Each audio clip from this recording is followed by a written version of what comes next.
Bismillahirrahmanirrahim. Bismillahirrahmanirrahim. So, I guess just a couple of comments before we start.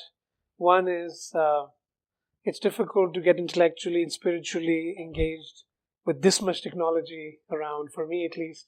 So we need to make a conscious effort to ignore Birkan and the keyboard and the camera so we can focus on what's and not be distracted by the technology.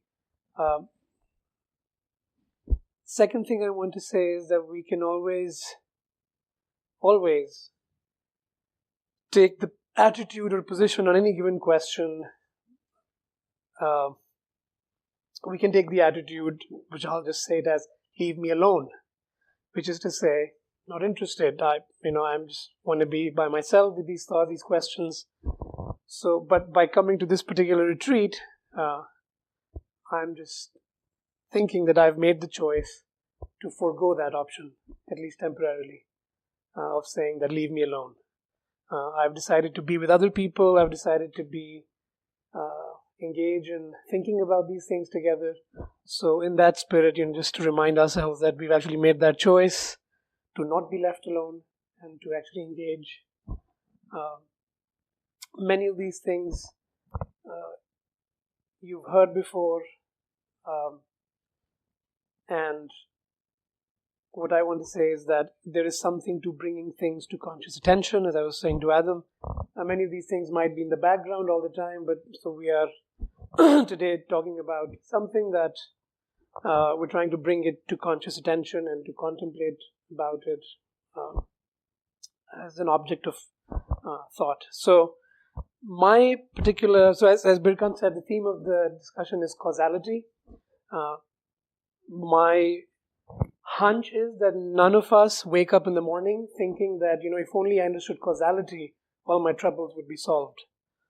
It's not something that occurred to me until I came to this subject through other means, by way of other questions. So my particular job today is not to talk about causality itself, but to talk about things that make me think that causality is something important to think about, to talk about, for me personally. This particular verse that I start with was actually given to me to start with, but I feel it's actually quite relevant. So it says, is there any doubt about God, creator of the heavens and the earth? This is a verse that we want to keep in mind. Think about, what is this verse telling me? Why is it asking me this question? So I just have something, a subtitle, Can the Heart Be Satisfied? And that's another thing that I think about when I think about myself as a human being. I think about, it's important to me to think about my mind, or simply my bodily functions and my immediate sort of calculating, if I walk to the kitchen I can get water, sort of that kind of means ends thinking, versus what's really going on here in my heart, what I really need as a human being, which I generally don't expose or don't talk to people about. So what's under the mask that I wear all the time to appear normal, to pretend things are normal. And as a matter of course, I'm a student, I'm doing this, I will do this, but underneath there's that heart, how I really feel. I think that's important to me. That heart, that me. What is its state? So, I feel personally, when I've tried to approach my maker or what his words or what he says to me, I found that if I'm not there with my heart, then I can come away with something different. And when I'm there with my heart, I come away with something different. I ask different questions. So perhaps we can all try to, embrace our heart as we're here, not simply just perform the identity that we have, Faraz is a professor of something, or he's, somebody, someone, and so we're all just, actually, the human heart is the same in all of us in some way. Right. So some very, again, reminders to focus attention, like I said. I was born, I'm alive now, and I will die. These are things I know. Right? And some of my human questions as I experience my life. And I'll give a more practical sort of version of the same questions later on in the slides. But most generically put, why do I exist? Why does this world exist? Who am I? What is life? What is all this? What should I do? What should I think? What should I feel? What should I want? Who is right? These are my human questions. My heart asks these questions. What should I make my aim or goal in life? Am I doing the right thing? Why don't I get what I want? I have questions about that. These are my human questions. How can I find real happiness? Why do I suffer loss and pain? Why do I love and hate? Should I avoid asking such questions? Are these questions that people in halakas and discussions ask and just as rhetorical questions? Are they really rhetorical, or are they really my questions? How can I find answers that can satisfy my heart? Are there answers at all? Several people with white hair, old age, very learned, having studied much more books than I possibly can, knowing more languages than I do, come out and say, there are no answers. And part of me says, maybe they're right. Maybe I'm very naive, very stubborn to think that there will be answers. Maybe there aren't. Maybe it's all an exercise in making myself believe that there are. But something I wonder about, really? What should I go on to say that there are actually, or can be answers? Cheap optimism? Or there's something in my heart that doesn't, even if I suppress it, it doesn't get suppressed. So I have to ask myself, does my existence have purpose? And finally, the important answer that I struggled personally with for a long time. Am I myself the best or only source that I can turn to in search of answers? I thought everyone who told me that I shouldn't trust myself was a cheat. They were trying to fool me. They're trying to say, don't trust yourself, trust me. And I was like, I should not listen to this person, because they're making me doubt myself. They're making me say, I am not enough to get to answers. And for a long time I had struggled, and I still do. Who do I listen to? Who do I let into myself, that heart? Who do I let address that heart? Because whoever I let address that heart influences me. It's only when I have that barrier that I don't let in, then I can be protected. But once I open my heart to something, then basically I'm saying I'm ready to be affected. And it's very, very, very overwhelming to think that it's something, someone other than myself will be allowed in. So I have to ask myself, am I the best source and the only source? Or should there be something else? So I know I need to answer these questions truthfully, and that's the other aspect I want to truthful. And I know that I will truly know what the answers are when my heart is satisfied. So what I want to suggest here and now, in making a kind of an argument, to say that what is truth for me as a human being? What is haqq? And I draw on maybe the linguistic idea of haqq means that the right of something, what is due to something is a haqq. So haqq, as far as our truth, is by definition to me is that which satisfies the heart, not just the mind, the heart. what gives the heart what is the heart's due. And for that, I need to really ask myself, is my heart making any demands on me? Is it saying, I need X, Y, Z, I want something and I need to provide it to satisfy, to give it what it's due. And that's haq. So what satisfies the heart is haq, is truth.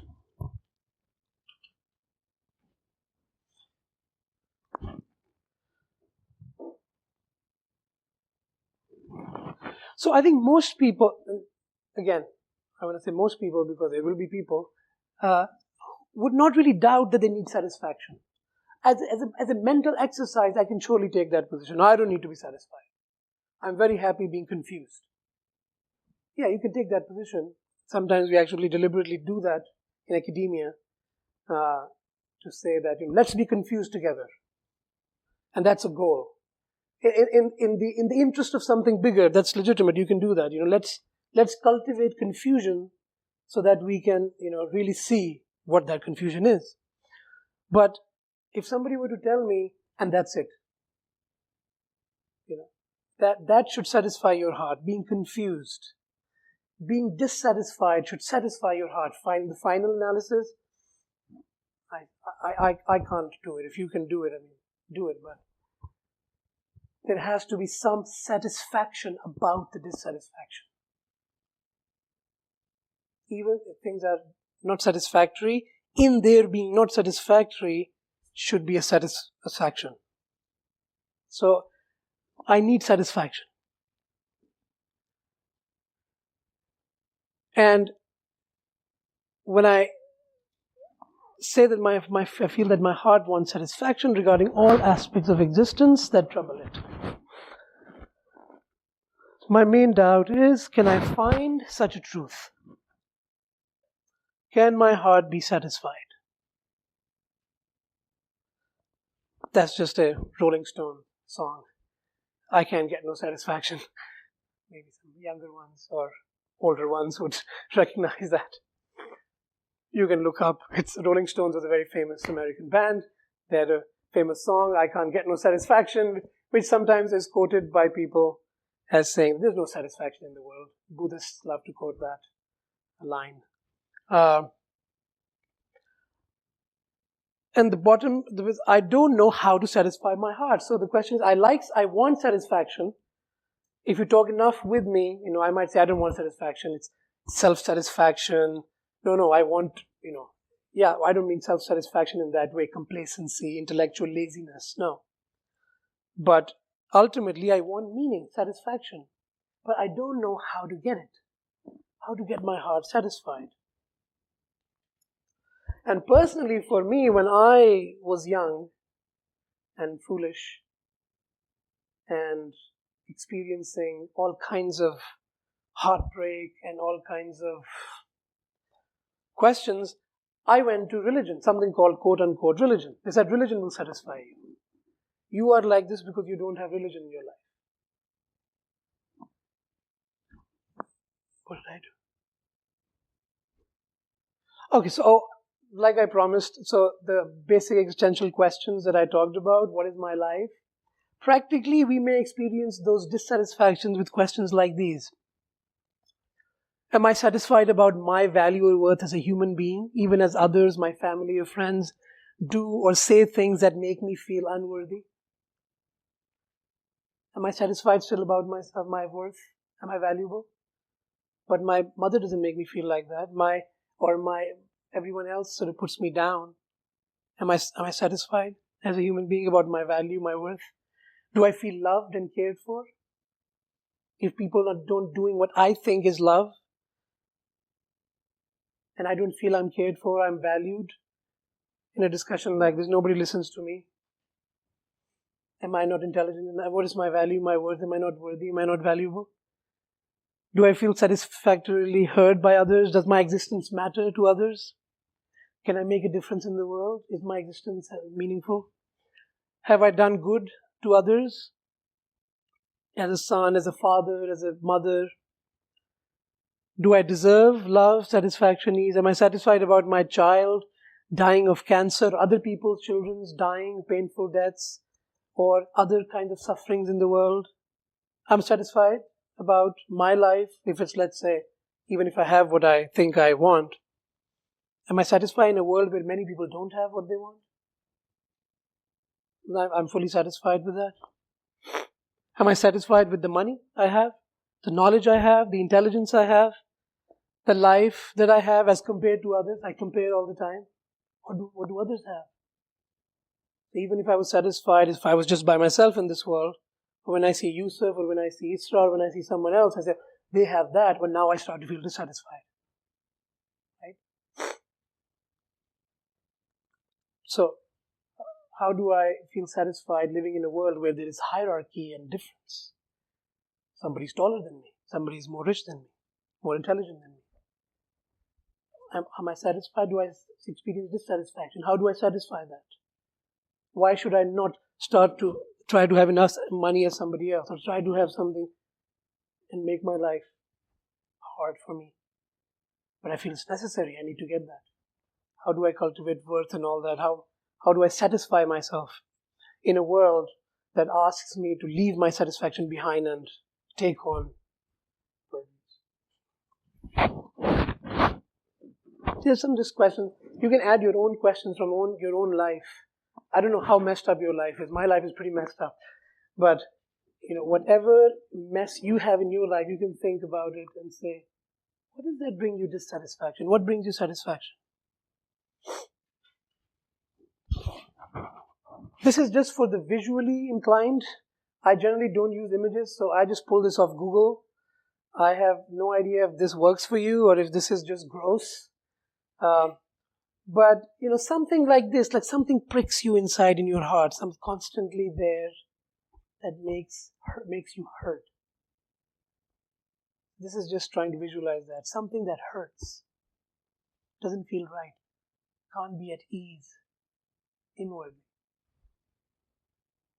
And I say these are doubt about the existence of satisfactory answers. Doubt about the existence of satisfactory answers.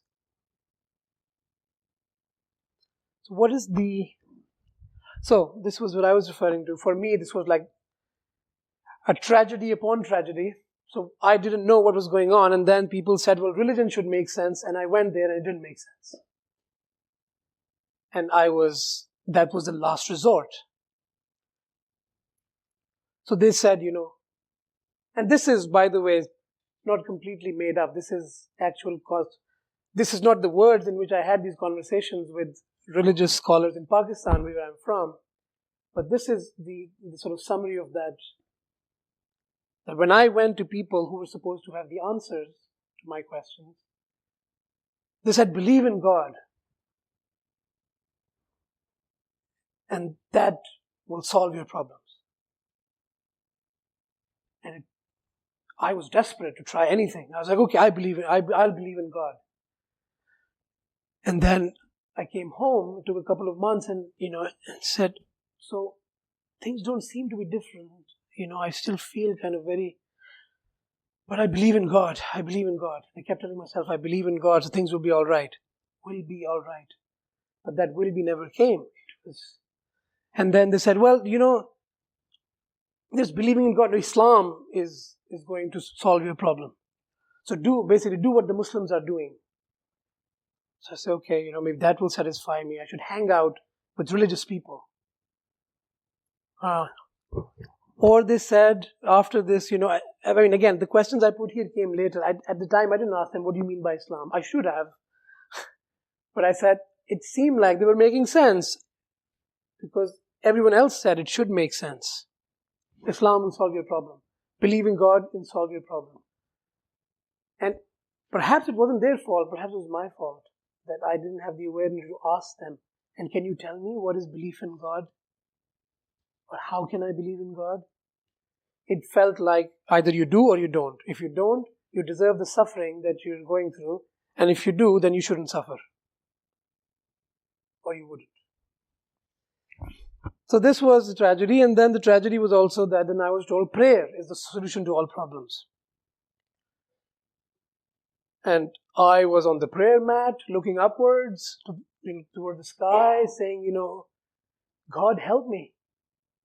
I need this, I want this, why is this happening to me? I would cry, I would say, I don't know, this is supposed to work, I'm praying, I want this, I'm praying, I want this. Nothing doing. Prayer doesn't work. But they kept saying, no, prayer works, God answers. I said, well, clearly there's an answer to me. But keep doing. So, because I had no other option, I kept trying. You become sort of like stubborn about it. I'm going to keep trying, keep banging my head, see what happens. Then people also told me, it's the hereafter where there's everything. Everything good happens there. Here, these are trials. Be patient. Suffer through the trials. Be patient. Not all your questions will have an answer. And that was very tragic. That actually made me decide, okay, either I'm going to live a life where I'm going to say there are no answers. Really? There's some here and, this or that. But there are no real answers. Just focus on doing your worship so that God will reward you. But it was really very difficult for the heart. I felt abandoned. I felt I had my problems that clearly God doesn't care about, or if there is a God, He doesn't care about me. In fact, He cares about Himself. He wants my obedience and my prayer and my belief and my something. So, on top of what the world wants from me, they want me to carry on and go to college every day and study and try to find a job and be successful. So they have their demands. My parents love me, but their love is also sort of tied to my success and my, fulfilling their expectations. Everyone has this feel like, okay, they don't really see what I'm going through. I can't tell them. They're actually tied up in their own. They think if their son doesn't do this or this, their life is a failure. So I can't count on them to help me and can't count on God to help me because He wants His own things. He wants me to fast. He doesn't understand my issue. So you feel like there's nobody. The world, including the metaphysical world, is turned against me. I'm here. Everyone is against me. Everything is against me. It was terrible. Everything is against me. So the truth that my heart needed, I didn't find in claims. It wasn't satisfactory to me. To people telling me it may have been, probably was. That's why they were telling me. But they couldn't satisfy my heart. I already talked about this.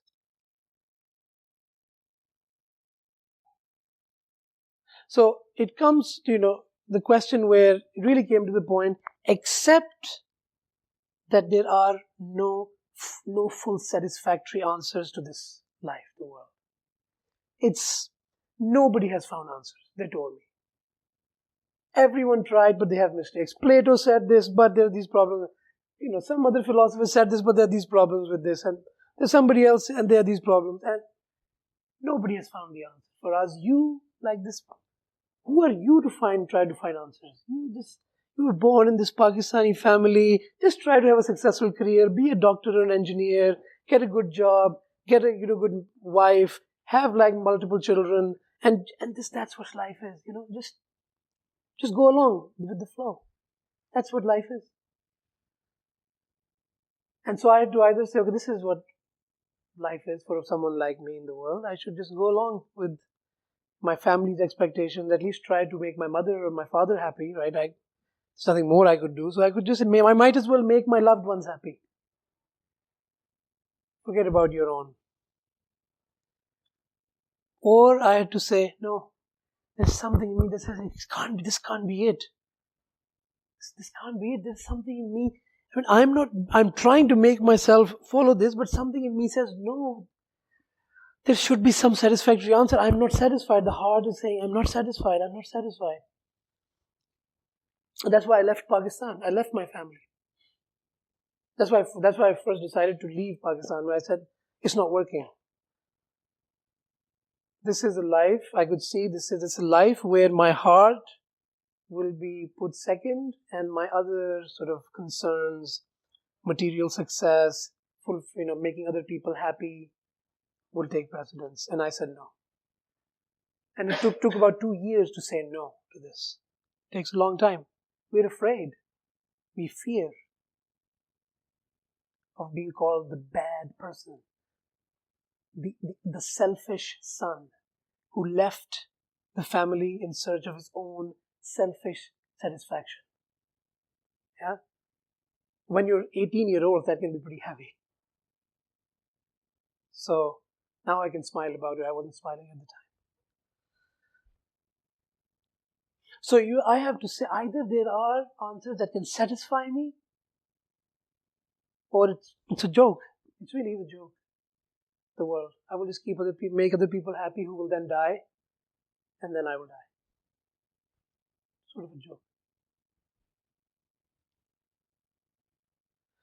So now I come to this word, evidence, that they basically had dismissed. They said there's no evidence for truth. There's no something that can satisfy your heart that can have any kind of evidence, because they said if there was evidence, everyone would believe. And at the time, I said, if there was really evidence, then why would anyone not find the truth and be satisfied? And of course, I've come to realize the elephant in the room, the free will, that there can be evidence, but it can be evidence for someone who's willing to see and say yes, and for others who say no. It's not evidence. So I realized that in the end, everyone is responsible for, but at the time they said there's no evidence. But I realized afterwards that what satisfies the heart cannot be a claim. It has to be based on evidence that I as a human being can accept. As a human, my mind and my heart should be able to say, this is the evidence. Not evidence for Zafar, not evidence for somebody else, not evidence according to some book, not some logical proof, but for my heart. It says, yes, it is reason for my heart to say, yeah, this is right as a human being. I can say yes to this. So there is some evidence. So is there any evidence for it? So I started to ask this question, what is the evidence for any claim to be true? Whatever people say will satisfy your heart, should satisfy your heart, what is the evidence for it? And of course, all of these questions I had not asked because I had taken these things for granted. I used to say, as a Muslim, I believe, as a believer, I think, not realizing for a long time that all those words that I was using had no meaning for me. Belief had no meaning to me, other than listing the objects of belief.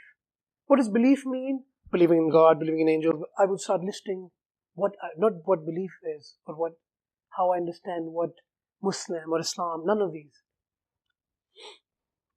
So I started to say, what is the evidence for any claim that I hear? What is the evidence for it?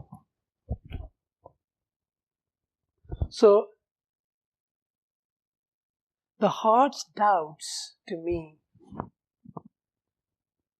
one are manufactured doubts. I can doubt anything because I have free will. So there's that kind of doubt where I can say anything and you can say, how do I know? So at that level, you can just doubt anything. That's sort of mental sort of question you can say, how do I know I exist?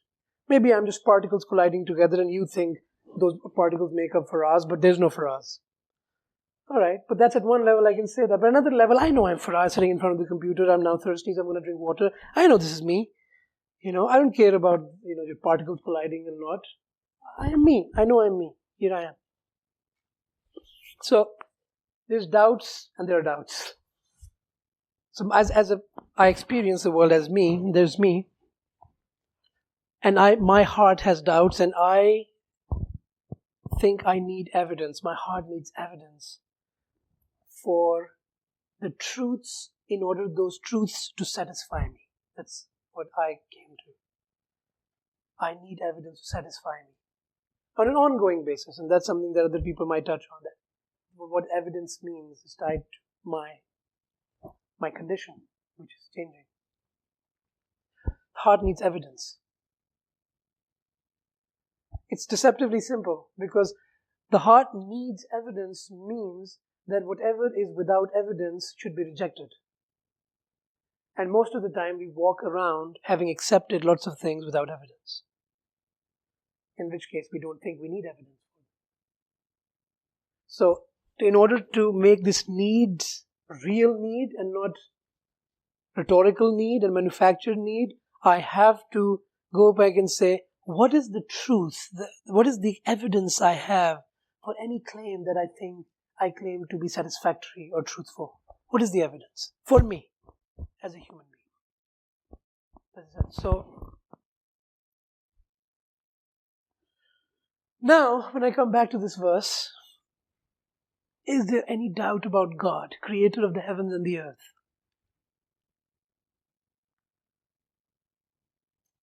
So the doubts that I have are about all the things I mentioned. Am I valuable? Am I good? Am I worthy? Do I deserve to be loved? So on. Those are my questions. But when I come to the Quran, and I say, well, you are going to talk about my life. You made me, apparently, so you are going to address me. When it addresses me, it says, is there any doubt about God, creator of the heavens and the earth? And again, I should acknowledge here that the only reason I'm able to read this verse in this way is because I read and heard other people talk about Nursi's take on this verse. When he mentions this verse, starts talking about what the rest of the presenters will talk about, causality. So, it made me realize that when he reads this verse, when I read this verse, I should ask, I should understand the verse is saying that if I, the reader, want to answer or find satisfaction for the heart, then what I need to eliminate is doubts about the createdness of the heavens and the earth. If I want to find satisfaction of heart, then I should not have, according to my Maker, any doubts where it says God is the creator of the heaven and the earth. What I understand, creator of the heavens and the earth. I personally had not paid attention to the creation, the createdness of the heavens and the earth in order to solve my problems. No. When I wanted to be loved by someone, when I felt I'm not loved enough, I didn't tie it to the createdness of the heavens and the earth. But the verse, to me, is telling me, you've come to me with all your questions, here's my response. There is no doubt about God, the creator of the heavens and the earth. So, to me, the verse asks me to consider the heavens and the earth and to say, can you look at the world and can you understand, or you can understand that they are created? Have you looked, have you tried to understand the world as created?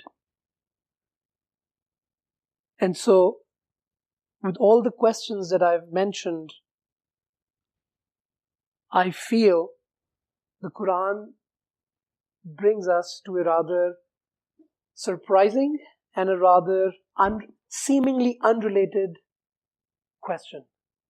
It addresses me, claims to address me as a human being, claims that it is going to guide me, but when it tries to guide me, it says, there's no doubt about the God creator of the heavens and the earth. What is the connection? So, I'm hoping that we will want to answer our heart. We would want to satisfy our hearts with all the thousands of questions that we might have in our life. And I'm hoping that all of us will listen to the presentations following mine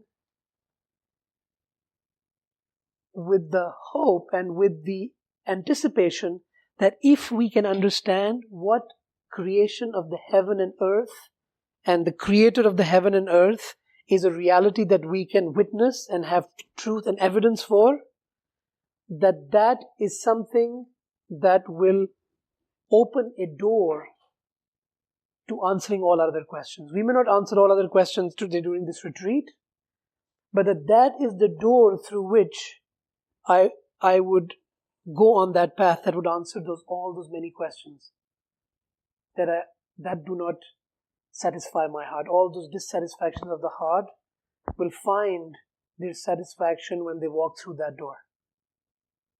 So I am not going to walk you through that door, but what I am just trying to say is that is the place where, to me, this verse brings me and says, what is your position on the createdness of the heavens and the earth?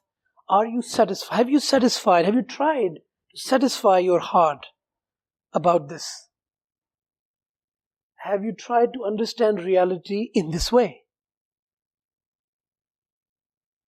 And my response could be, but that's not relevant. Yeah, I believe God created the heaven and the earth. I want to solve my problem.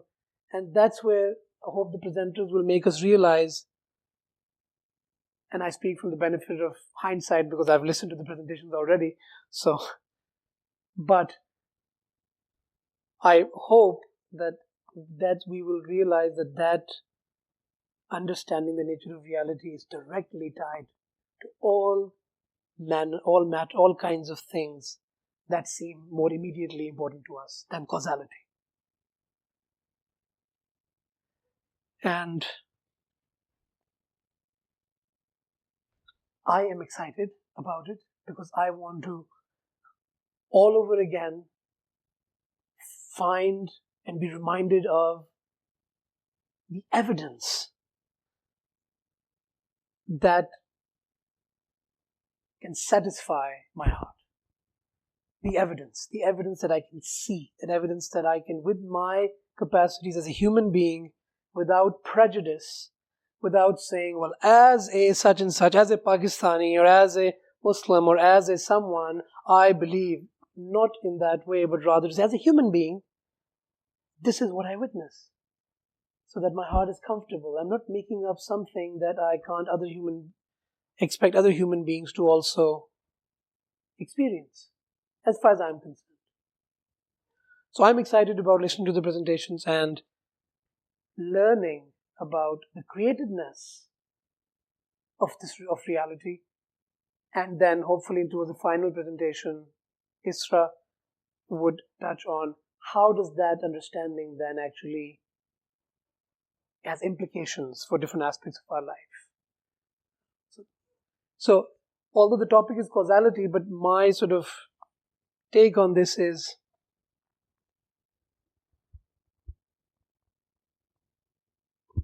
a discussion of causality is a discussion about the createdness of the heavens and the earth. That's sort of the punchline for me.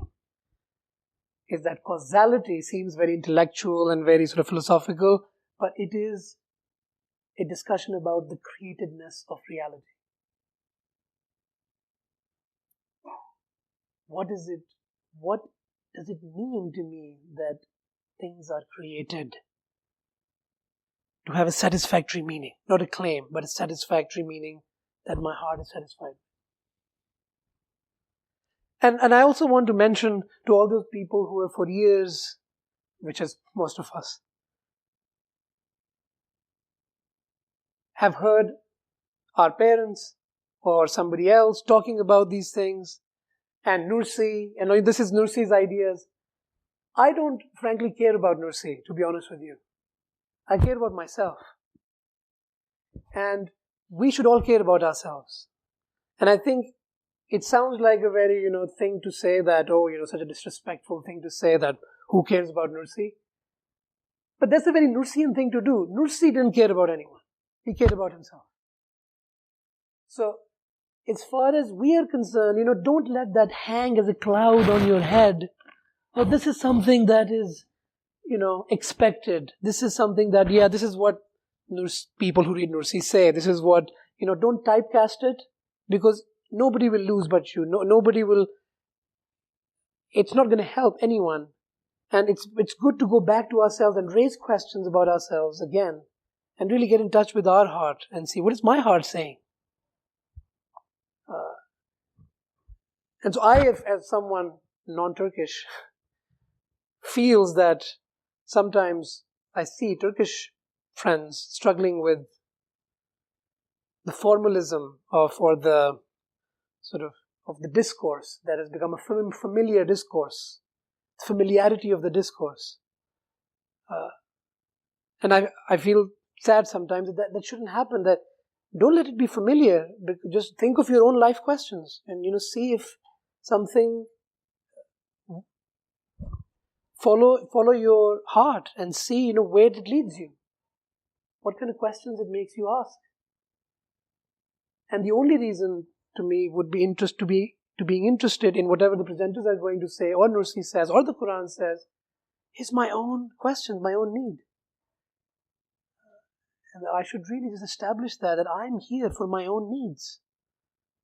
For no other reason. I should not be here because if I wasn't here, Dr. Ali would be upset that, there was a retreat on Nursi's ideas and you didn't attend, no? Or somebody else will be like, upset with me, I won't be a good person, my mother will not like me, whatever, No, I don't think that the heart is satisfied with that. So we ought to put our heart at the center of our concern, I think, before anything else. That's all I'll say. So I'll stop here, and there's time for comments and questions. I apologize if I made stupid and unwarranted assumptions about you or Turks, or I didn't mean to make that. Everyone does that. I do that. It's only out of the intention of sort of not letting some heavy clouds hang over our head and make us feel like we have to find, this language, or we have to find this useful. We have to find something. No, nobody has to find anything useful except that you need something for yourself.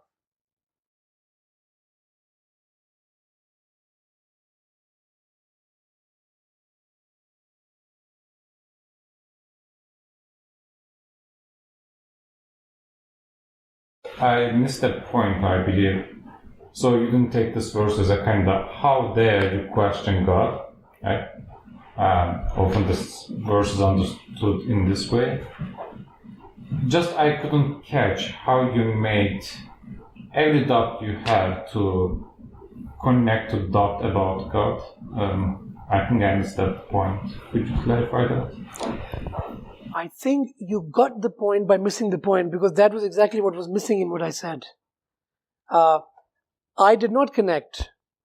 I think the verse is, to me, connecting. And it's not clear to me yet, without hearing the others, how is that connected. And I'm hoping by the 8th session, we will have some answer to your question of each of us thinking, how does something, some problem, some central questions in my life are related to my not being fully satisfied with the createdness of the universe, or not being fully satisfied with understanding, not satisfactorily understanding what createdness of the heavens and earth means. And that's something that I think we have to keep in our mind. I said this so that we all think not about causality per se, but only causality, as we will discuss, as a means to removing a doubt about the createdness, as a means to answering all those questions that are actually our questions. So that's something that each one of us will, hopefully by the end we will make some explicit connections, but that is exactly what is missing here, but that should not be missing when we leave this retreat, hopefully.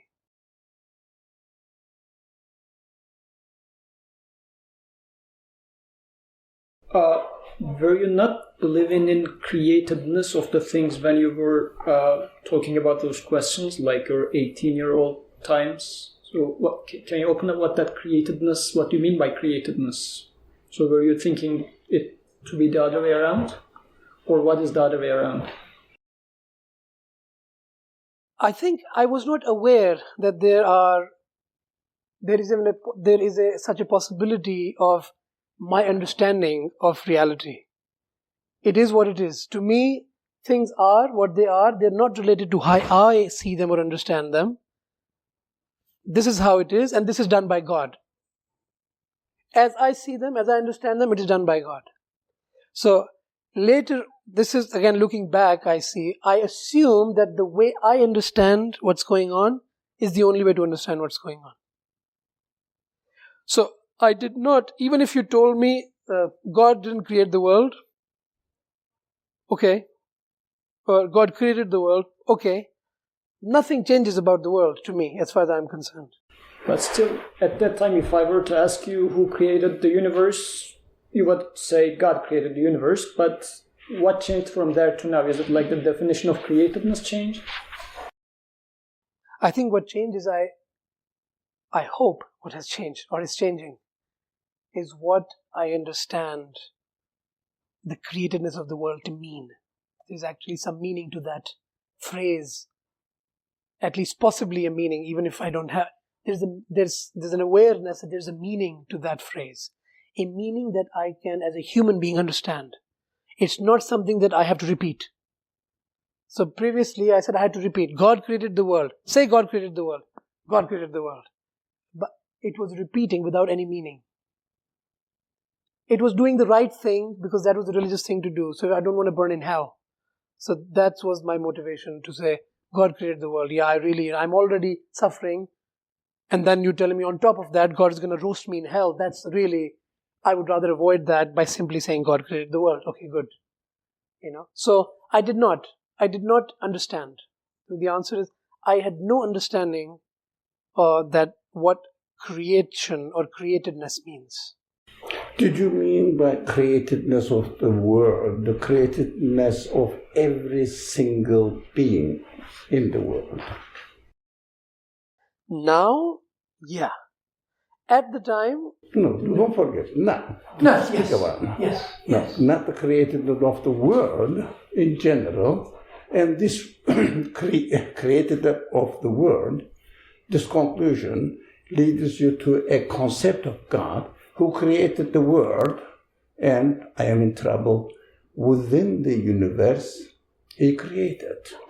Externalizing God is also another way of escaping the venue to look for your answer, for your doubts. If it is external, God created the world, it has nothing to do with you. Because you are in trouble as well. Still, within the world he created, he is the troublemaker.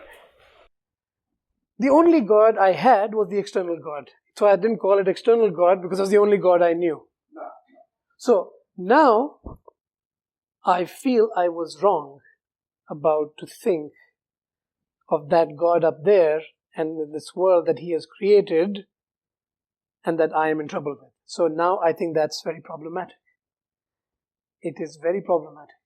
So for me to understand, therefore, the createdness of every and each thing is to get to a concept of God who is, in fact, in my world, the creator of heavens and earth, really literally means every single thing in my life. Because the emphasis in the Quranic vocabulary or concept, kulli shay'in. Kulli shay'in. It means each and every single thing within the heavens and the earth. We miss the kulli shay'in. If we miss the kulli shay'in, your theory of createdness of the God, createdness of the world, and it will open up for you to answer your doubts or give you a heart satisfaction, or you call it heart satisfaction, somebody may call it human satisfaction, fails if you miss kulli shay'in. Dr. Ali, is this like also everything, every moment? Like time-wise, can we extend? This will be a question that will be answered in the presentations. So, I don't want to jump the gun. I think, insofar as I know I haven't made it very exciting, but I hope that you are willing to empathize with me in my journey, and say that you are also willing to, say that let's try to understand causality as a createdness of each and everything at every moment. What does that mean? How do I know it is true? Again, not a claim, but how can I experience this? How do I actually see this?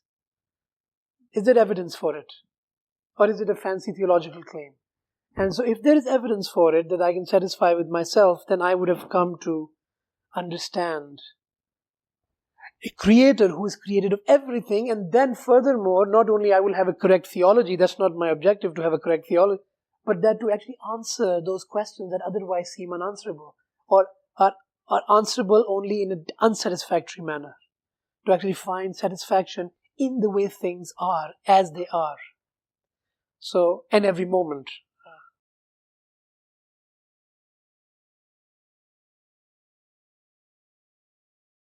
I just had a quick question. So I found interesting that how you defined truth or haqq as something that is due to the heart, not just as something that is nice or would be great, but I'm interested in how the process that would have led you to conclude that the heart has an actual right to truth. Not just something that, okay, truth exists and the heart may attain it, may not attain, but has a right to it, that it's deserving of ownership of it. Can you just elaborate on that certain conclusion of how you come to that? Without making it, because I would think, wishful thinking almost of, I have this need and I deserve to fulfill it. Does that make sense? Yeah, so I separated I and the heart there. I didn't want to answer the questions. I wanted to say it's wishful thinking, that there are answers and I'll be satisfied. And there was something in me that kept making me miserable. It was suffering, really, that I didn't want to suffer. I said, why do I exist in this world that I didn't choose, but I exist in it? I find myself here, and I find myself that I mean my heart, wanting satisfaction, and I have no control over it. It makes me want to answer, for example, your father getting old and losing everything and getting miserable, and why does it affect you so much? I don't want to be affected. I don't want to suffer. But I couldn't find a way to shut my heart. And so the right was really, if you want to put it that way, the heart is a very oppressive being. It doesn't leave you alone. And there are people who try all kinds of things, which I also tried, to shut your brain, to shut your heart. Didn't work. I felt dishonest. And then I said, why should this be the only way? Because implicitly, what I have accepted is, there is no answer. But I haven't even looked. I've said there's no answer, there's no satisfaction, but I haven't looked. In all honesty, I haven't looked. I don't understand what it means. There's no answer that I have actually contemplated as a human being and said, no, this is not the answer for these reasons. So, the heart's due to me was what it was asking me, despite my sort of telling it no. It kept asking. It kept asking, why are you here? What are you doing? Why did you suffer so much? Why do people suffer? Why do I exist in this world that I didn't choose and I want to have a meaning for my life? Why should I choose to do this? Why should I choose to do that? So, I suffer from those questions and those confusions and they come to me. And I have to actively suppress them. But I said, actively suppressing is too much work. Why should I struggle much again. Why should I have to struggle against myself so much to live a normal life? And in my case, I couldn't. I actually broke down. I couldn't function. I suppressed and suppressed and suppressed, and I had breakouts. Like my skin would break out into like, I don't know what you call them, rashes. So actually, my body was also like joining in. Sorry? Yeah. You know, my asthma, right? My rashes, they were all like just misery. And I thought, why does it have to be like this? So in that sense, I mean that there is something that is beyond my simply, other than simply, I'm going to do this, I'm not going to do this. There is that need in me for things to matter. And that doesn't easily go away. It didn't make sense for me to choose to end my life, for example. Say, this is just a miserable life, why don't I just end it? But I didn't feel I have enough grounds to say that was the right thing to do. Maybe this actually has a purpose and I don't know, right? That's a possibility. But it really came to a brink when the so-called religion, where supposedly the answers were, when I went there, they said something but didn't really make sense. But it's my fault also. Like I took their claim but didn't really ask. But eventually I met people who asked. And that really said, okay, there is something that satisfies the heart and there is some evidence for it if you're willing to consider. For the heart. And I said that, even if I don't find the ultimate satisfaction, it just seems like the right way to go. I'm going to go with what my heart, finding some evidence and finding some satisfaction, and there is some satisfaction, and eventually that the limited satisfaction has a satisfactory meaning, that the limitedness or the so-called imperfections of the world too have a satisfactory, or can have a satisfactory meaning for my heart. So that sounds like an attractive proposition given all the alternatives that I've explored. Now if somebody has other alternatives, I'm open to considering, but as of now, I feel that I didn't put myself here, somebody did, and this somebody, which I call God, doesn't matter what I call it, should speak. Because I tried myself answering my questions and I couldn't. I personally am a revelationist. I can't, a revelationist, I need somebody who made me to tell me what he did. Because I've spoken to many wise people, they don't know. What they tell me doesn't satisfy. There's no evidence. They don't present any evidence. Their evidence is from failure. They say, I have looked all my life, I didn't find an answer. You should stop desiring things. Stop desiring meaning, they said. So why should I stop desiring meaning? No. Otherwise you will suffer. So there is a very bully's argument. It's a bully argument. Either you do this or you suffer. So, okay. I would rather perish trying to find meaning than to perish suffering. So that's the path I took, is that I will try to, I have after all some capacities that I didn't give myself. It's not only the questions I gave myself, I have also some capacities to think, to see, to hear, to reason. I will use them and see what happens. Why should I listen to a bully telling me there are no answers for meaning? Just do what everyone else is doing. If there is a question, there must be an answer. There must be an answer. So the expression you keep using this, have you ever thought about it? Something within me. It means you are really distinguishing or making a difference between you and something within you. If you eliminate your animal side, it means your body, your, skin, flesh or something, eliminate it, what is left? And what is you and what is within you? I don't understand that. That doubt, that reality is you. you cannot get out of you. You see what I mean? So this expression needs to be reconsidered.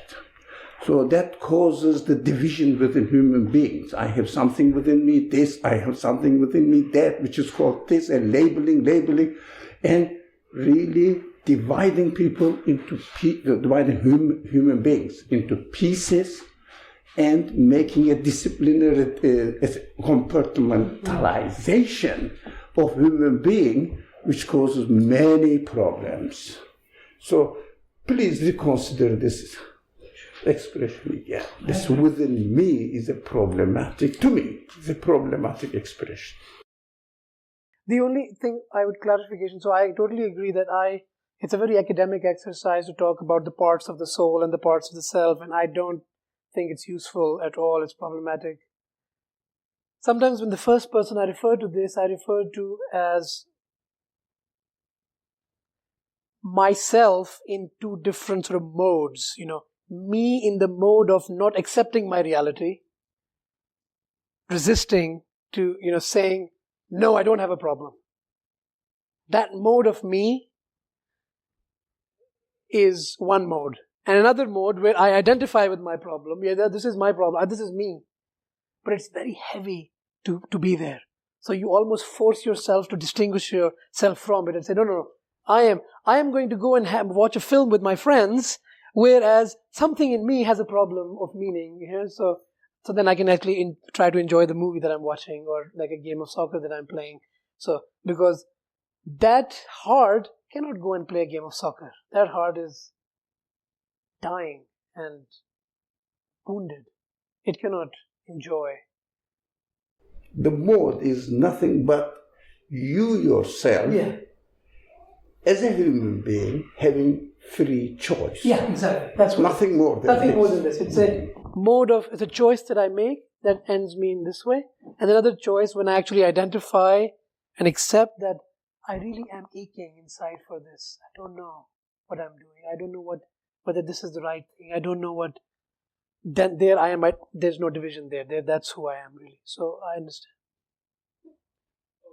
So I can understand at least one way why we demote the academic thinking. Like I don't see there is an escape from it. Like as soon as you say let for instance the human side outside, you're already starting this separation. Like you somehow imagining that there's a human side of the human being, and then something else other than the human side, like you call it soul or a human. So what I'm saying, like regardless of where you start from or what is your stand, you always separate, because this is, I guess, how we think. Like we divide things, see the difference between them, and then make comparisons and better understand them. So if I have a resolution to separate, let's say, my desires from my ideas, or my fears from my needs, then they are separate things for me. I don't think just saying, we are a single entity, we shouldn't separate. I can understand the reasoning behind, but I'm not sure that the right way or the perfect way of looking at it. Because to me, at least, my will is different than if there is something called my desires, or different than my fears, or different than my ideas. I guess there is such... You cannot make the differentiation between your will, your idea, and accompanied with your will. You cannot compartmentalize them to two different sections. Yes. They all work together. They most of them they overlap. They have some parts in. Each definition requires the other one to be defined. I agree with that, but it doesn't mean that I cannot think them in a different ways. I can. Just like I can think of an apple, which is different than orange. Although if you ask me what is apple, I have to use the orange to define the apple. Without orange, I cannot define the apple. But I don't think that means I should just use the word fruit to refer both of them. I don't think this is the... So maybe, because I'll just, by way of closing this, I think I agree with Dr. Ali's initial comment because of my usage of me and something within me. Going back to that, I think that was simply my way of talking about a me that was accepting the problem and a me that was running away from the problem. So a me that was accepting the problem was really me. And when I tried to sort of ignore that problem and try to, operate in the world as if I don't have the problem, then that from that vantage point, when I speak, I say something within me is calling me to be me, really, or be truthful, be honest. But right now, since I can't do anything about it, I'm just going to try to separate myself from it, or put it away from my mind, and just so that I can function. My mother wanted me on the breakfast table every morning. I didn't want to eat at all. So I couldn't take my real self to the breakfast table. I just couldn't eat. I had to say, hi, I'm here, I'm having breakfast, but then I have to say something in me is saying, what's the point? Right? So from that, so it's a vantage point, from where you speak. So I was just using a different vantage point rather than an ontological division between like me and my will, and I agree with that. That's all together. So by way of just in the presentation of the Quran, we find that the clay is created. The figurative speech. Clay is created, and the spirit is blown or breathed into the clay that makes human being. Otherwise, clay side is any other animal. But the breath of God, breath into the clay makes the human being, and this is called spirit or soul, or in Arabic, ruh. It is nothing but a breath of God, and you cannot really divide and put it in sections, this breath of God. It is one whole breath that makes human being. That's the Quranic description of it, and we have to make it real for our life. Other people who have been quiet or are feel encouraged to air your thoughts and questions and objections. Surely. Don't judge me for what I've told you about myself. Everyone has a past. Yes. This question to the dissatisfactions. Sometimes you might be dissatisfied with something, but you can't seem to find any doubts. So how can you reach the point from observing dissatisfaction and then knowing what types of doubts that you have that are connected to this sort of dissatisfaction? That's a very good question. That's probably another way of putting, like, I was feeling dissatisfied, but I couldn't express it as a doubt. It was simply an experience, sort of anxiety, experience dissatisfaction, and I guess for me, it took meeting new people who were not simply telling me don't be dissatisfied, but rather articulating, what might be the cause of dissatisfaction. So I needed to find a halaqah where people were talking about what is the source of dissatisfaction.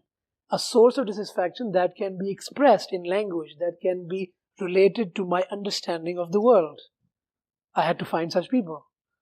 Until then, it was a black box to me. Something in me doesn't make sense, but I don't know what doesn't make sense. Something about the world is not right. Something is not right with me and the world. I'm not at peace. Right? If you read the classics, the great scholars, classics, they say if you feel emptiness in your heart, fill it with belief in God. clarify, believe in God, and clean your heart. Yeah, exactly. I have never seen any explanation how one cleans his heart. In the classical works. So that's the kind of things, for example, when I came to the halakha, I had heard, believe in God. Clean your heart of impurities. Be pure. And then I heard it expressed, what does it mean? And that was a life-changing question. In the sense that this should mean something? Like this is something that I can understand? Or this can... and that my dissatisfaction becomes a doubt, is that I can say, I doubt I understand what it means to clean my heart. Right? And then my doubt, so you can start to learn the vocabulary to express, right? And that's actually a part of the battle. That's one. Once you find a vocabulary to express reality in that way, so it becomes more understandable. In other suggestion, I read from a book which is called also something to do with satisfaction of heart and cleaning or getting away from the disease of heart.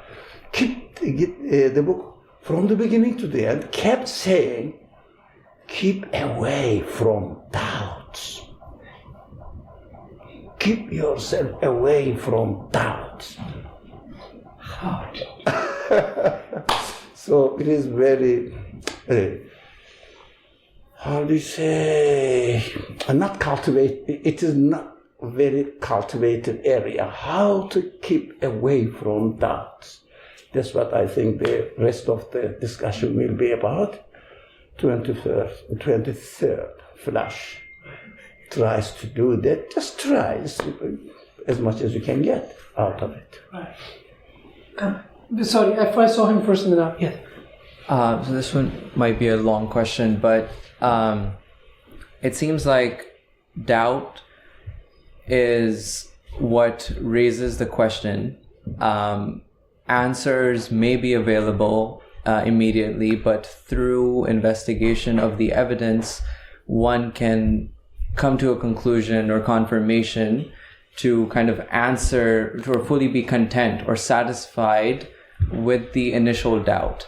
Once you are investigating something, I guess, especially your existence, and you're trying to comprehend, as this verse states, like the creator of the heavens and the earth, like is there any doubt about that entity? And through evidence or through further investigation, one starts to conclude that it is an infinite being. Are we truly seeking ultimate satisfaction? And what I mean by ultimate means, to me, it seems like there is not an end. So the cycle of doubt will always exist and is actually a good thing for me to continuously improve upon my previous understanding.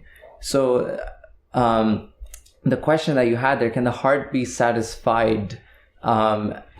The ED, towards the end of the satisfied, I guess is what I had some kind of conflict with as I was reflecting on it, to say there's not an end to it, right? So can the heart, I guess the doubt in itself, or that phrase might be expanded further into, can the heart be, and this is just how I'm thinking out loud here, but can the heart be satisfied, or can the heart exist in a state which is more satisfied than it was before, as opposed to ending it or expecting that there is an end to that satisfaction? While there is increased uncertainty, perhaps there is no end in investigation or enhancing that certainty. Just a comment, I guess. Yeah. So it's a wonderful comment. The way I expressed it to myself is that the cycles of dissatisfaction came to have a satisfactory meaning. So I understood why I get hungry, both physically and spiritually. I understood why I fall. I understood why a lot of times what I know doesn't help in what I do.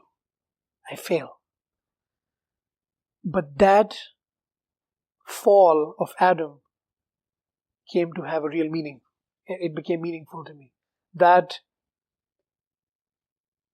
getting to something better than before was something that I had it stopped being a wishful thinking and actually became something that I was satisfied with, had a satisfactory meaning. So yes, I agree with you. I completely, that the heart cannot be satisfied in one sense. I have come to witness that, and I agree with it.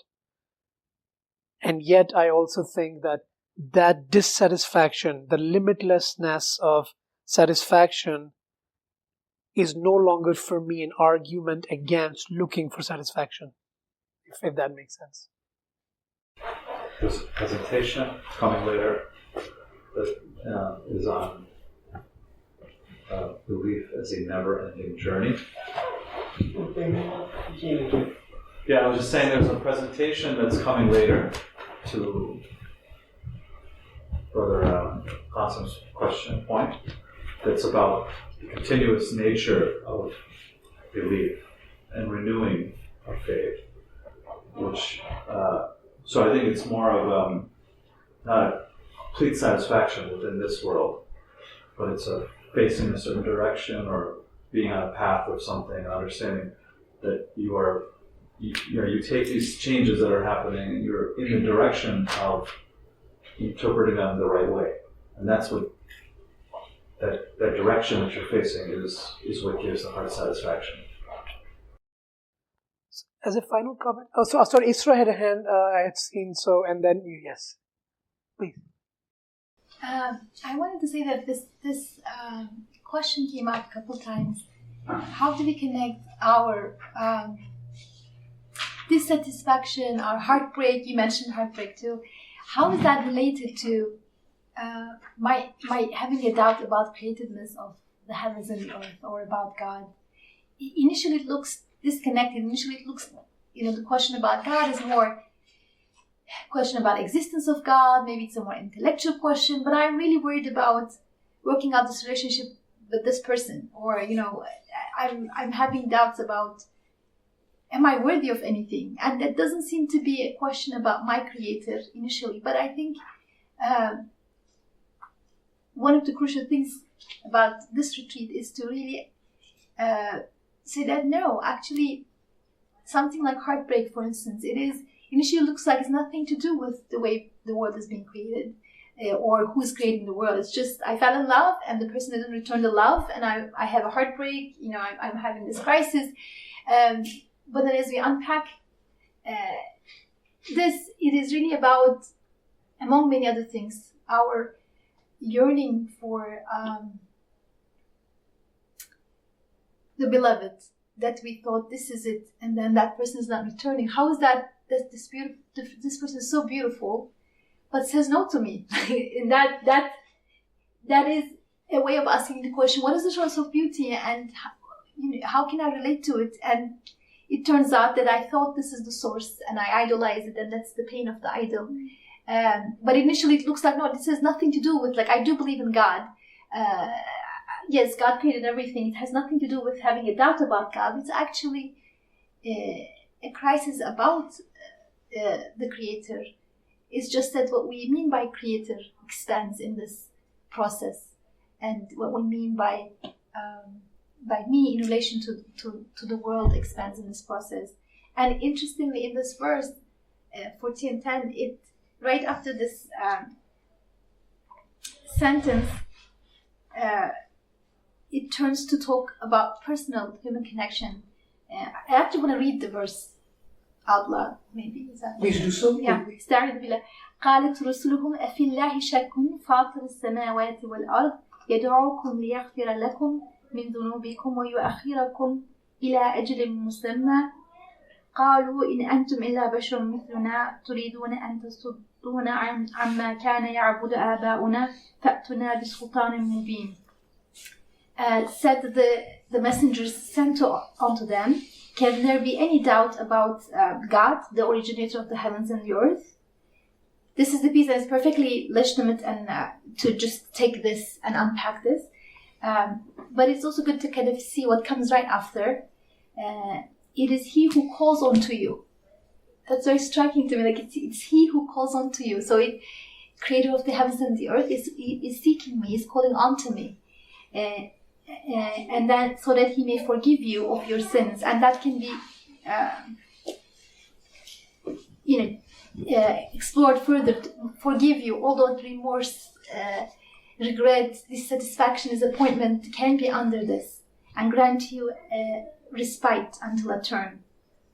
Could that be the peace of heart, this feeling of being settled?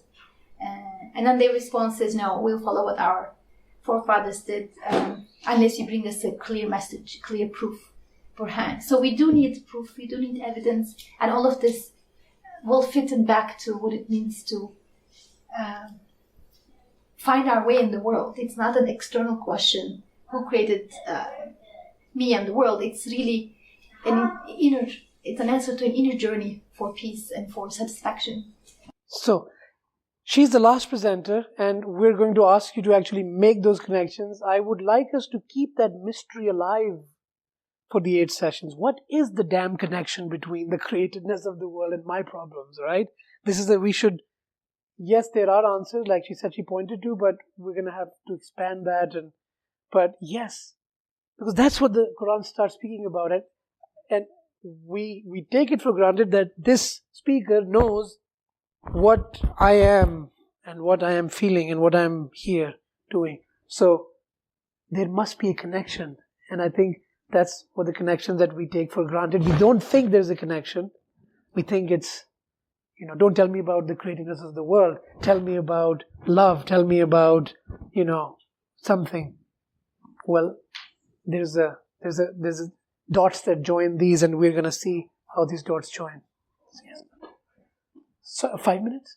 5 minutes remaining, so please keep your comments short and questions, but please do say something. Zafar, and I'll come back to you. You want to say something? Just very quickly, I wanted to highlight the elephant in the room. You said there's this elephant, that free will. So I think it's good to keep that elephant in mind. At the end of the day, we need evidence, we need unpacking, but there's always a moment where you need to make a choice, where you want to be miserable and complain about it, or you want to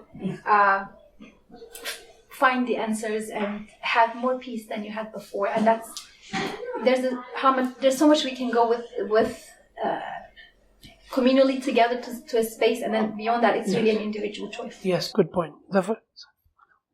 I wanted to say that the way you put together the questions, the doubts, arising from dissatisfaction, and the response, that question, is there any doubt about God? I thought that was very interesting. And I thought maybe we could understand it this way. For example, if we give the example of a son having all these dissatisfactions, problems about what he wants to have, and then goes to his father, right? He can't solve his problems and talks to his father. Father, I have all these issues and I don't know what to do. And the father's response is not, why don't you do this, why don't you do that? No. The father says, is there any question about my fatherhood? Why would a father give a response like this? It's only because the only reason I can say is that the son was not supposed to solve these issues by himself. The son had to solve it in relation to the father. Right? So the fundamental problem of the child was that he thought that he had to solve all these issues by himself. and didn't give thought to the possibility that no, it had to be solved through the Father. Yeah. Right. So the Father, by asking that question, is telling the Son, "Hey, fix that first." And number two, He's guaranteeing the success. Am I not your Father? Right. So you fix your attitude or the way you approach this, and then I will guarantee you the outcome. May I add an emphasis to what you said? Because in your example, you were saying that, is there a doubt about my fatherhood? Yeah. But in the verse, it says, is there any doubt about God? Then comes an extra description of God. So, for example, in your example, it should be like me being father, then open up a parenthesis and say that being, let's say, provider of you, something like that. Yeah. So in here, because everybody has more or less a notion of God, some higher being, let's say. Yeah. But the verse is opening up a parenthesis over there and saying that creator of heavens and the earth. I guess this is the part that needs to be reconsidered. And I guess this is what Faraz was saying, that from my perspective, what that means is createdness. So the child is being asked to look carefully to all aspects of the problem and all relations of everything that the child has at his disposal to the Father. Actions of the Father. To the actions of the Father. It's a good analogy I agree to think with, I think, because it makes it a little bit more clear that what seems like completely unrelated, we can actually, through the example, see that it actually quite related, and by the end hopefully feel it is the most important thing that can change that can change the condition of the child. So the rest of the sessions will focus on these connections. Yes, I hope so.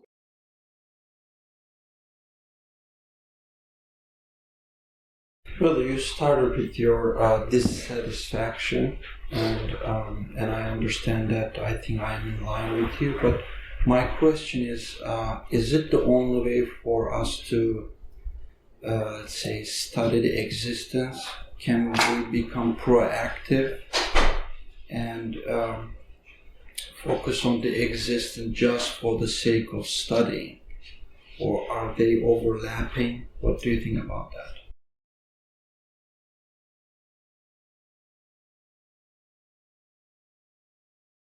I think, I'm a very, very limited being with very limited perspective, so I would be very disinclined to say how something can be done as the only way it can be done. The most I can do is say that personally I did not feel ever the need to study existence until I was kicked around by this existence. And I found myself in a ditch, psychologically. I had a very happy childhood. I had everything I ever wanted. It's only when I start to not get what I wanted, when the world started to behave in a way that was not in line with my expectations, that's when I felt the need to try to understand. Otherwise, for the first 15, 16 years of my life, I had a completely mindless existence. And it was bliss, happy. I had cousins, I had siblings, I had everything I ever wanted. Nothing to cause a disturbance. So, I personally came to be interested in existence. I would have laughed at it at age 16. You want to study existence? Like, what a joke. Everything's great. What do you mean? But, so for me, it took that. That's why I was interested. I find it hard to think why someone who feels very self-satisfied and just, everything's going good, why they would want to. Because when I pictured myself, I wouldn't want to. If I could not be here and actually be somewhere else and find that, it'll be great if I can do something, I wouldn't be here. But I can certainly understand that it can be gratifying. I could understand that somebody wants to study existence and they feel they're learning something. So, yeah, I don't think you need to fall and get injured to look for medicine. You can just look for it. But personally, I don't know how it would feel because I was not looking until I was hurting. So my experience is my experience. If other people may have other experience. I don't know if that answers your question, but I can really only speak from my perspective. And I wouldn't tell anyone, don't study existence or you don't understand this until you are, miserable. But just for me, I know why it is valuable for me, absolutely, and I know that's related to what was missing when it wasn't there. Very short comment. Actually, it's over right now, but as a final question, Abdurrahman has a question. We can hear his comments after your question as well, okay? Well, my question is, so from both the verse and the slides, I feel it's implied that the satisfaction we're supposed to get is future satisfaction. That because we don't have any doubt in the creator of the heavens and the earth, because we believe that there's going to be a heaven with absolute certainty, all the pain and the struggle that we're going through right now, we can see as an investment in the future, and this will be our satisfaction. But is that really the only satisfaction we can hope for, that we can be happy about what we are doing now because we can see it as an investment in the future, or can we forget about the future and be satisfied just because of the now, just without believing in maybe that heaven, or like realizing that this will be something that we can get rewards in heaven? Very short answer to your very deep question that needs a lot of discussion. My future is part of my present. It's not different. So if I can understand that future is your future here and now, you can only think of it in terms of you. It's part of your world now. So either there is heaven now and in the future, or there is no heaven now or in the future. You can't.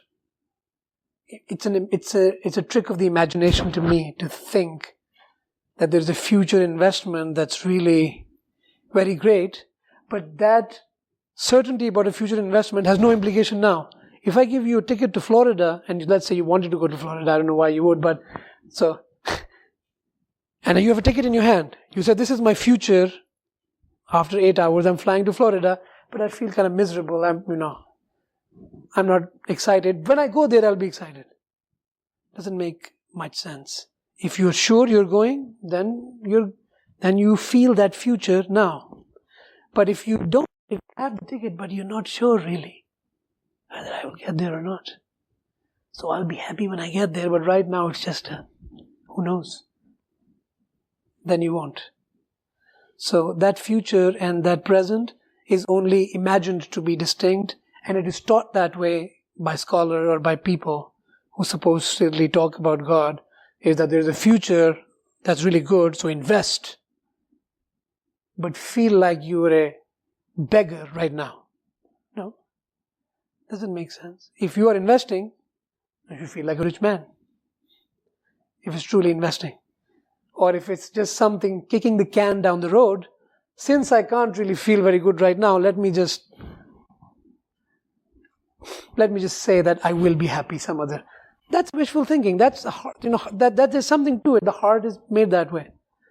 If it can't find it now, it is made to assume that sometime in the future it will happen. But there's a sign in that too. So I don't know if that answers your question, but thank you for your question. Last brief comment. A very short comment. It is also answer to Abdurrahman's question. If you are not hungry, if you don't feel hungry at all, if you don't experience hunger, then the existence of food would mean nothing to you. Does it make sense? So it is not food. It is not the response to your hunger at all. It means nothing, a piece of food, something irrelevant. So you have to experience the hunger.